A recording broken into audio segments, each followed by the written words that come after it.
Tiklo ang babaeng tumangay at nangsanla ng sasakyan na inakala niya ang pag-aari ng kanyang dayuhang kasintahan sa lungsod ng Makati. Sa Porac, Pampanga naman, nasa kote rin ng otoridad ang lalaking nang molestya umano ng 13 taong gulang na babae. Jim Tihano sa balita.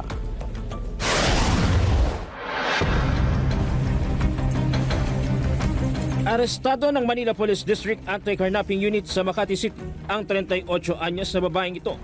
Makaraang tangayin ang sasakyan na umano'y pag-aari ng kanyang kasintahan.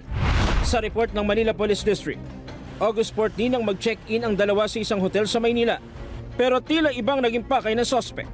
Nung nakatulog na yung lalaki, ang ginawa niya, kinuha niya yung susi ng sasakyan, bumaba siya at minaneho na niya paalis.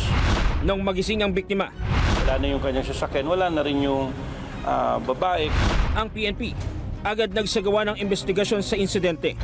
Punta ka agad dun sa hotel, nag-interview, ni-review yung CCTV recording at saka mga kalapit na barangay. Hindi ko siya binenta. Anong ginawa mo? Sinangla. Magkano mo sinanla?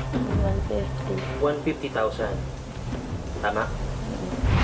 Sa nakuhang CCTV footage ng pulisya, naispatan ang paglabas ng babae sa hotel. Maging sa ibang video, positibong kinilala ang suspect matapos makuhanan ng mga staff ng hotel. Lumabas sa investigasyon na planado ng babae ang krimen. I-review natin yung kanyang cellphone. Meron talaga siyang plano. Prior pa silang magkita nung kanyang kadate kasi nakikipag-deal na siya. Meron na talaga siyang intention na kuhanin yung sasakyan at ibenta. Maharap sa Anti-Carnapping Act of 2016 ang babae na sa ngayon ay nasa MPD Custodial Facility. Patuloy naman ang investigasyon para matunton ang pinagsanlaan ng sasakyan.